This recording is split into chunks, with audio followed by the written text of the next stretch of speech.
اور اس میں بڑا ہمانگی کی گئی اور بڑے دعوے کیے گئے کہ ہم نیشنل ایکشن پلان کو دوبارہ ریویو کریں گے، ایپیکس کمیٹیوں کو بحال کریں گے، اس کو فعال کریں گے دوبارہ، اور پھر اپنے فورسز کے اداروں کو تربیت دیں گے بہترین، اور یہ کریں گے، اور ہم بڑی قوت کے ساتھ، طاقت کے ساتھ پاکستان کو نقصان پہنچانے والے دہشت گردوں کے خلاف آہانی ہاتھ سے نمٹیں گے، اور ان کے خلاف یہ کریں گے، اور پاکستان کی زمین کو دہشت گردی کے خلاف اور دہشت گردوں کے حوالے نہیں ہونے دیں گے۔ میں پوچھتا ہوں کیا ہوا پھر؟ یہ پہلا واقعہ ہے جو ابھی ہوا ہے پولیس لائن کے اندر۔ گزشتہ چند مہینوں کے اندر آپ تسلسل کے ساتھ واقعات اٹھا کر دیکھ لیجیے، ایک کے بعد ایک واقعہ ہے، دہشت گردی کے واقعات میں تسلسل ہے۔ اسلام آباد کے اندر خودکش حملہ آور پھٹا، وہ ریڈ الرٹ تھا پاکستان کے اداروں کے لیے، پاکستان کی حکومت کے لیے۔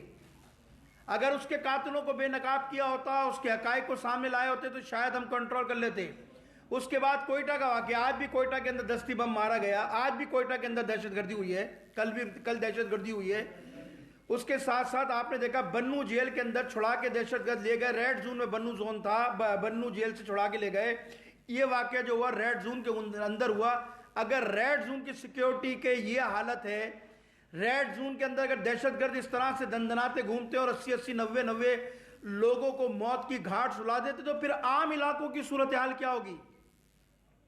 پھر عام پاکستانی شہریوں کی سیکیورٹی کا ذمہ دار اس ملک میں کون ہے؟